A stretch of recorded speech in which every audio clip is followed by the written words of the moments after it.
ಬಿಂಡಿಗ ಮಲ್ಲೇನಹಳ್ಳಿ ಗ್ರಾಮ ಪಂಚಾಯಿತಿ ವ್ಯಾಪ್ತಿಯ ಹಕ್ಕಿಪಿಕ್ಕಿ ಗ್ರಾಮದ ಸರ್ವೆ ನಂಬರ್ 218ರಲ್ಲಿ 2 ಎಕರೆ ಸರ್ಕಾರಿ ಜಾಗ ಇದ್ದು ಈ ಗ್ರಾಮದಲ್ಲಿ ನೂರಾರು ಬಡ ಕುಟುಂಬಗಳು ನೂರಾರು ವರ್ಷಗಳಿಂದ ವಾಸ ಮಾಡುತ್ತಿದ್ದು 30ಕ್ಕೂ ಹೆಚ್ಚು ಕುಟುಂಬಗಳಿಗೆ ವಾಸ ಮಾಡುವುದಕ್ಕೆ ಮನೆಗಳಿಲ್ಲ, ಸಮುದಾಯ ಭವನದಲ್ಲಿ ಮಲಗುತ್ತಿದ್ದಾರೆ. ಆದ್ದರಿಂದ ಜಿಲ್ಲಾಡಳಿತ ಹಾಗೂ ಸಂಬಂಧಪಟ್ಟ ಅಧಿಕಾರಿಗಳು ಈ ಜಾಗದಲ್ಲಿ ಈ ಬುಡಕಟ್ಟು ಜನಾಂಗದವರಿಗೆ ಸೈಟ್ ಕೊಟ್ಟು ಮೂಲಭೂತ ಸೌಕರ್ಯ ಕಲ್ಪಿಸಬೇಕು ಎಂದು ಭೀಮ್ ಆರ್ಮಿ ಜಿಲ್ಲಾಧ್ಯಕ್ಷರಾದ ಹೊನ್ನೇಶ್ ಅವರು ಒತ್ತಾಯಿಸಿದ್ದಾರೆ.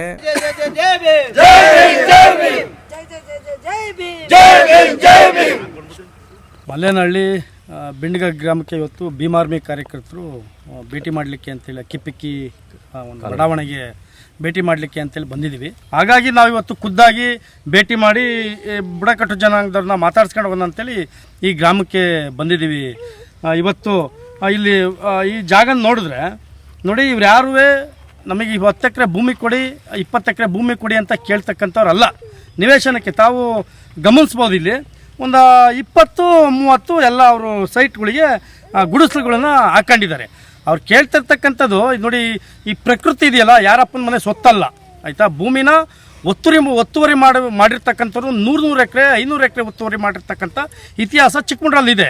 ಆದರೆ ಇವರು 10, 20, 30 ನಮಗೆ ಸೈಟ್ಲೆಸ್ ಇದ್ದೀವಿ, ನಮಗೆ ವಾಸಿಸೋಕ್ಕೆ ಭೂಮಿ ಇಲ್ಲ, ನಮಗೆ ಮನೆ ಕೊಡಿ ಅಂತ ಕೇಳುವಂಥ ಸಂದರ್ಭದಲ್ಲೂ ಕೂಡ ಇವರು ಪ್ರಭಾವಿಗಳು ಒಂದಿಷ್ಟು ಮೊನ್ನೆ ರೈತರ ಸಂಘದವ್ರು ಬಂದು ಇವರಿಗೆಲ್ಲ ಆವಾಜ್ ಹಾಕಿ ಇವ್ರನ್ನ ಬೇರೆ ಬೇರೆ ಸ್ಟೇಟ್ಮೆಂಟ್ ಕೊಟ್ಟು ಇವ್ರನ್ನ ಚೂಟ್ ಹಾಕ್ಬೇಕು, ಇವ್ರನ್ನ ಬೆಳೆಯಕ್ಕೆ ಬಿಡಬಾರ್ದು, ಈ ಥರ ಬೆಳೆಯಕ್ಕೆ ಬಿಟ್ಟರೆ ಇವರು ನಕ್ಸಲೈಟ್ಸ್ಗಳು ಆಗ್ತಾರೆ ಅಂತೇಳಿ ಸ್ಟೇಟ್ಮೆಂಟ್ ಕೂಡ ನಾವು ಗಮನಿಸಿದ್ವಿ. ಹಾಗಾಗಿ ಈ ಮೂಲಕ ನಾವು ಒತ್ತಾಯ ಮಾಡ್ತಾ ಇದ್ವಿ ಜಿಲ್ಲಾಧಿಕಾರಿಗಳಿಗೆ ಮತ್ತು ತಹಸೀಲ್ದಾರ್ ಮೇಡಮ್ ಒತ್ತಾಯ ಮಾಡ್ತಿದ್ವಿ. ಇನ್ನು ಇವರು ಏನು ವಾಸಿಸೋಕ್ಕೆ ಗುಡಿಸಲುಗಳು ಕಟ್ಕೊಂಡಿದ್ದಾರೆ ಅವರಿಗೆ ಆ ಭೂಮಿನ ಮಂಜೂರು ಮಾಡಬೇಕು ಅಂತೇಳಿ ಒತ್ತಾಯಿಸ್ತಾ ಇದ್ವಿ. ಈ ಬಡ ಜನರು ಕೇಳುತ್ತಿರುವುದು ಜಮೀನು ಕೊಡಿ ಎಂದಲ್ಲ, ನಮಗೆ ವಾಸ ಮಾಡುವುದಕ್ಕೆ 30-40 ಸೈಟ್ ಕೊಡಿ ಎಂದು ಸಂಬಂಧಪಟ್ಟ ಅಧಿಕಾರಿಗಳು ಯಾಕಿಷ್ಟು ನಿರ್ಲಕ್ಷ್ಯ ಧೋರಣೆ ತೋರುತ್ತಿದ್ದಾರೆ. ಈ ಕೂಡಲೇ ಸಂಬಂಧಪಟ್ಟ ಅಧಿಕಾರಿಗಳು ಸ್ಥಳಕ್ಕೆ ಭೇಟಿ ನೀಡಿ ಪರಿಶೀಲಿಸಿ ಬಡ ಜನರಿಗೆ ಸೈಟ್ ನೀಡಬೇಕು, ಇಲ್ಲವಾದಲ್ಲಿ ಉಗ್ರ ಹೋರಾಟ ಮಾಡುತ್ತೇವೆ ಎಂದು ಪರಿಶಿಷ್ಟ ಜಾತಿ ಪರಿಶಿಷ್ಟ ಪಂಗಡ ದೌರ್ಜನ್ಯ ನಿಯಂತ್ರಣ ಸಮಿತಿ ಸದಸ್ಯರಾದ ಹುಣಸೇಮಕ್ಕಿ ಲಕ್ಷ್ಮಣ್ ಹೇಳಿದರು. ಏನಂತೇಳಿ ರೈತ ಸಂಘದ ಮಹೇಶ್ ಅಂತೇಳಿ ಜಿಲ್ಲಾಧ್ಯಕ್ಷರು ಮತ್ತು ಅವರೆಲ್ಲ ಸಹಚರರು ಬಂದು ಏನೋ ಇಲ್ಲಿ ನಿವೇಶನ ರೈತರಿದ್ದರು, ನಿವೇಶನ ಮಾಡಕೊಟ್ಟಿದ್ರು ಸುರೇಶ್ ಅಂತೇಳಿ. ಸುರೇಶದು ಜಾಗ ಅಲ್ಲ, ಇದು ಸರ್ಕಾರಿ ಜಾಗ. ಅವರು ಅತಿಕ್ರಮ ಪ್ರವೇಶ ಮಾಡಕ್ಕೆ ಬಂದ ಜಾಗನ ಇವರು ಯಾರ ಪರವಾಗಿ ನಿಲ್ಲಬೇಕಾಗಿದ್ದಂಥ ರೈತ ಸಂಘ ಇವತ್ತು ಮಹೇಶ್ ಅನ್ನೋರು ಬಂದು ಹಕ್ಕಿಪಿಕ್ಕಿ ಸಮಾಜದವರಿಗೆ ಎದುರಿಸಿ ಬೆದರಿಸಿ ಅವ್ರನ್ನ ಜೈಲಿಗೆ ತಳ್ಳಿ ಅವ್ರು ನಕ್ಸಲೈಟ್ಸ್ ಅಂತ ಪದ ಬಳಸಿದ್ದಾರೆ. ನಿಜವಾಗ ಕೂಡ ಹೋರಾಟಗಾರರಿಗೆ ಮಾತು ಬರಬಾರ್ದಿತ್ತು. ಯಾಕಂತ ಹೇಳಿದ್ರೆ ಇವತ್ತು ಕೂಡ ಹಕ್ಕಿಪಿಕ್ಕಿ ಸಮಾಜ ಕಾಡಲು ವಾಸ ಮಾಡ್ತಕ್ಕಂಥ ಸಮಾಜ. ಗಿರ್ಮೂಲಿಕೆಗಳನ್ನು ಬಳಸ್ಕೊಂಡು ಔಷಧಿಗಳನ್ನ ಕೊಟ್ಟು ಯಾರೋ ಕೈ ಮುರಿದ್ರೆ ಕಾಲು ಮುರಿದ್ರೆ ಅವು ಕಡಿದ್ರೆ ಇವತ್ತು ಟೌನಲ್ಲಿ ಹೋಗಿ ಅವರಿಗೆ ಬದುಕ್ತಕ್ಕಂಥ ಒಂದು ಮನಸ್ಥಿತಿ ಇರುವಂಥರ ಹಳ್ಳಿ ಡಾಕ್ಟರ್ಗಳು ಇವರು. ನೋಡಿ, ರೈತ ಸಂಘದವ್ರು ಹೇಳ್ತಾ ಇದ್ದೀವಿ, ನೀವು ಕೂಡ ಹೋರಾಟ ಮಾಡ್ತಾ ಇದ್ರಿ. ನೀವು ನಂಜುಂಡಸ್ವಾಮಿ ಅಂತ ಅವ್ರನ್ನ ಮಾರ್ಗದರ್ಶನದಲ್ಲಿ ನೀವು ಹೋರಾಟ ಮಾಡಬೇಕು. ಸುಮ್ಮನೆ ಒಂದು ಸೈಡ್ ನೀವು ಹೋರಾಟ ಮಾಡಬಾರ್ದು. ಇವತ್ತು ನಾವು ನೋಡಿದ್ದೀವಿ ಸುರೇಶ್ ಅವ್ರಿಗೆ ಎಷ್ಟು ಮನೆಗಳಿದೆ, ಎಷ್ಟು ತೋಟ ಒತ್ತುವರಿ ಮಾಡಿದ್ದಾರೆ ಅಂತೇಳಿ. ಆಮೇಲೆ ನೀವು ಯಾರ ಪರ ಇರ್ಬೇಕ್ರಿ? ಇವತ್ತು ದೀನ ದಲಿತರ ಪರ ಬುಡಕಟ್ಟು ಸಮಾಜದ ಪರ ಇರಬೇಕು ರೈತ ಸಂಘದವರು. ಇವತ್ತೆಲ್ಲ ಹೊರಗಡೆಯವರು ಬಂದು 10 ಎಕರೆ ಇದು ಏನು ಡಾಕ್ಯುಮೆಂಟ್ಸು 100 ಎಕರೆ ಎನ್ಕ್ರೋಚ್ಮೆಂಟ್ ಬಿಡಿಸಿ ನೋಡೋಂತ ತಾಕತ್ತೀರಿ ನಿಮಗೆ ಆಗಲ್ವಾ? ನಾವು ನಿಮ್ಗೆ ಸಪೋರ್ಟ್ ಮಾಡ್ತೀವಿ. ಅದು ಬಿಟ್ಬಿಟ್ಟು ಬಿಟೆ ಮರ ಕೊಡಿದ್ದಾರೆ, ಹಸಿರು ಮರ ಕೊಡಿದ್ದಾರೆ, ಕೇಸ್ ಹಾಕ್ಸಿದ್ರಿ 4 ಏನ್ರಿ ನೈತಿಕತೆ ನಿಮಗೆ? ಯಾವುದೇ ಕಾರಣಕ್ಕೂ ಕೂಡ ನಕ್ಸಲೈಟ್ಸ್ ಪದ ಬಳಸಿದಿಲ್ಲ. ರೈತ ಸಂಘ ಕ್ಷಮೆ ಕೇಳಬೇಕು. ಇವ್ರು ನಕ್ಸಲ್ರಿ, ಅವರು ನಕ್ಸಲ್ ಮಾಡ್ತಾರೆ ಯಾರು? ನೀವು ಪ್ರಚೋದನೆ ಮಾಡ್ತಾ ಇದ್ರಿ. ಪ್ರಚೋದನೆ ಮಾಡಿದ ಮೂಲಕ ರೋಷ ಬರೆಸ್ತಾ ಇದ್ರಿ. ನೀವು ರಾಜ್ಯ ಮಟ್ಟದಲ್ಲಿ ನಾವು ಹೋರಾಟನ ಮಾಡ್ತೀವಿ, ನಾವು ಬಂದ್ ಮಾಡಿದ ಕೆಲಸವನ್ನು ಮಾಡ್ತೀವಿ, DC ಆಫೀಸಿಗೆ ನುಗ್ಗಂತ ಕೆಲಸವನ್ನು ಮಾಡ್ತೀವಿ ಅಂತ ಹೇಳ್ತಾ ನಿಮ್ಮ ಮಾಧ್ಯಮದ ಮೂಲಕ ನಾವು ಈಗ ಎಲ್ಲರೂ ಕೂಡ ಗಮನಿಸ್ತಾ ಇರ್ತೇವೆ ಮತ್ತು ಎಚ್ಚರಿಕೆಯನ್ನು ಕೊಡ್ತಾ ಇದ್ದೀವಿ. ಈ ಊರು ಪ್ರಾರಂಭವಾಗಿ ನೂರಾರು ವರ್ಷಗಳೇ ಕಳೆದಿದೆ. ನಮಗೆ ಯಾವೊಬ್ಬ ಅಧಿಕಾರಿಗಳು ಕೂಡ ದಾಖಲೆ ಮಾಡಿಕೊಡಲು ಹಿಂದೇಟಾಕುತ್ತಿದ್ದಾರೆ. ನಮ್ಮ ಜಾಗವನ್ನ ಬೇರೆಯವರು ಕಬಳಿಸುತ್ತಿದ್ದಾರೆ. ನಮ್ಮ ಜಾಗವನ್ನು ನಮಗೆ ರಕ್ಷಿಸಿಕೊಡಿ ಎಂದು ಅಲೆಮಾರಿ ಬುಡಕಟ್ಟು ಮಹಾಸಭಾ ಜಿಲ್ಲಾಧ್ಯಕ್ಷರಾದ ದಿವಾಕರ್ ಮನವಿ ಮಾಡಿದರು. ನಾನು ಅಲೆಮಾರಿ ಬುಡಕಟ್ಟು ಮಹಾಸಭಾಗೆ ಜಿಲ್ಲಾಧ್ಯಕ್ಷ ಆಗಿದ್ದೀನಿ. ನನ್ನ ಹೆಸರು ದಿವಾಕರ್ ಅಂತ ಹೇಳ್ಬಿಟ್ಟು ನಾನಿಲ್ಲಿನ ಹಕ್ಕಿಪಿಕ್ಕಿ ಸಮಾಜದ ಬಗ್ಗೆ ಭಾರಿ ಆಳವಾಗಿ ತಿಳ್ಕೊಂಡಿದ್ದೀನಿ ಸರ್. ಈ ಊರು ಕಟ್ಟಿ ಬೇಡ ಅಂದರೂ 100-120 ವರ್ಷದ ಮೇಲಾಗಿದೆ. ಈಗ ತನಕ ಈ ಊರಿಗೆ ಒಂದು ಹಕ್ಕುಪತ್ರ ಆಗಲಿ ಒಂದು ಈಸೊತ್ತಾಗಲಿ ಇಲ್ಲಿನ ಸರ್ಕಾರಗಳು ಕೊಟ್ಟಿಲ್ಲ. ಅಕ್ಕಪಕ್ಕದ ಎಲ್ಲ ಊರುಗಳಿಗೆ ಕೊಟ್ಟಿದೆ, ಈ ಊರಿಗೆ ಕೊಟ್ಟಿಲ್ಲ ಸರ್. ಈ ಊರಲ್ಲಿ ಬೇಡ ಅಂದರೂ ಒಂದು 200-250 ಕುಟುಂಬಗಳು ವಾಸ ಇದ್ರೂ ಮನೆಗಳಿರೋದು ಒಂದು 100-120 ಮನೆ ಒಳಗೆ ಇದೆ. ಆದರೆ ಇಲ್ಲಿ ಸುಮಾರು ಜನಕ್ಕೆ ಮನೆ ಕಟ್ಟೋಕ್ಕೆ ಸೈಟ್ ಇಲ್ಲ. ಆಮೇಲೆ ಊರಿನ ಸುತ್ತಮುತ್ತ ಇರುವಂಥ ಎಲ್ಲ ಸರ್ಕಾರಿ ಜಾಗಗಳನ್ನ ಪ್ರಭಾವಿಗಳೇ ಅದನ್ನ ಒತ್ತುವರಿ ಮಾಡ್ಕೊಂಡು ಕೂತ್ಕೊಂಡಿದ್ದಾರೆ. ಈ ಊರ ಬೆಳೆಯೋಕ್ಕೆ ಬಿಡ್ತಾ ಇಲ್ಲ. ಯಾವ್ದಾದ್ರು ನಾವು ಹೋಗ್ಬಿಟ್ಟು ನಮಗೆ ಮನೆ ಕಟ್ಟೋಕ್ಕೆ ಒಂದು ಸೈಟ್ ಬೇಕಂತ ಹೇಳಿ ಗ್ರಾಮ ಪಂಚಾಯತಿಲಿ ಅರ್ಜಿ ಹಾಕಿದರೆ ನಮಗೆ ಮನೆ ಕಟ್ಟೋಕ್ಕೆ ಒಂದು ಸೈಟ್ ಇಲ್ಲ ಸರ್. ಹಾಗಾಗಿಬಿಟ್ಟು ನಾವು ಇಲ್ಲಿ ಪ್ರದೇಶದಲ್ಲಿದ್ದಾಗ ಕೆಲವು ಪ್ರಭಾವಿಗಳು ನಮ್ಮ ಊರಿನ ಸುತ್ತಮುತ್ತ ಇರುವಂಥ ಸರ್ಕಾರಿ ಜಾಗಗಳನ್ನ ಸೇಲ್ ಮಾಡಿಕೊಟ್ಟಿದ್ದಾರೆ ಮತ್ತು ಹೋಮ್ ಸ್ಟೇ ರೆಸಾರ್ಟ್ಗಳು ಮಾಡಿಕೊಟ್ಟಿದ್ದಾರೆ.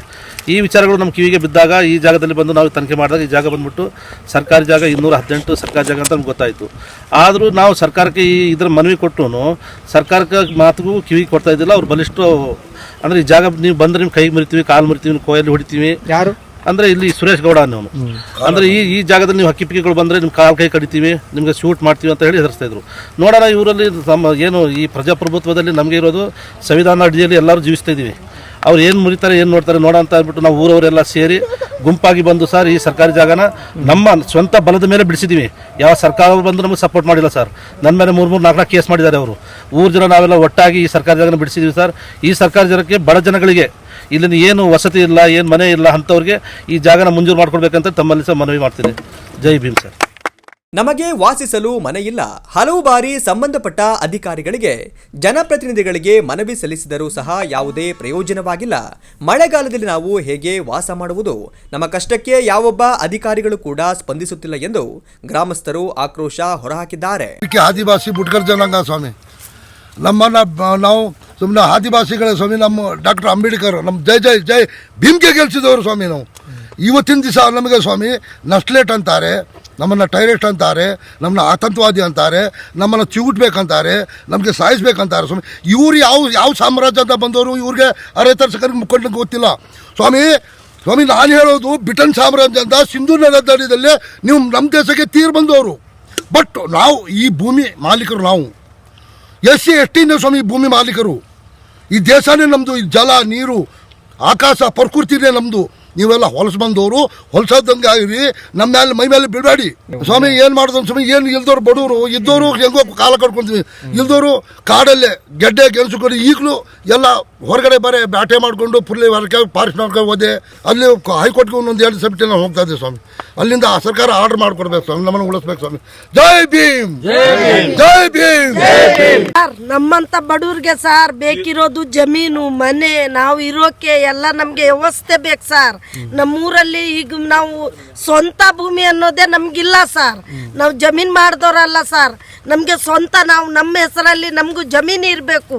ನಾವು ಮಕ್ಕಳ ಮರಿ ರೈತರಂಗೆ ನಾವು ಬಾಳ್ಬೇಕು. ನಾವು ಒಂದು ಸಂಸಾರದವರು, ಒಂದು ಕುಟುಂಬದವರು. ಒಂದೇ ಕುಟುಂಬದಲ್ಲೇ 4 ಸಂಸಾರ ಇದ್ದು ಜೀವನ ಮಾಡ್ತಾ ಇದ್ದಾರೆ.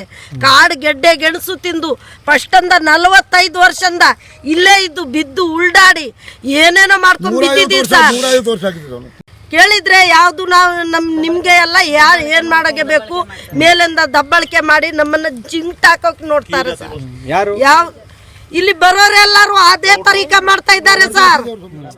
ಭೀಮ್ ಆರ್ಮಿ ತಾಲೂಕು ಅಧ್ಯಕ್ಷರಾದ ರಮೇಶ್, ಪ್ರವೀಣ್ ಗುಂಡಾ, ರಾಘು, ಸುಧೀರ್, ಕೀರ್ತಿ ಉಪಸ್ಥಿತರಿದ್ದರು.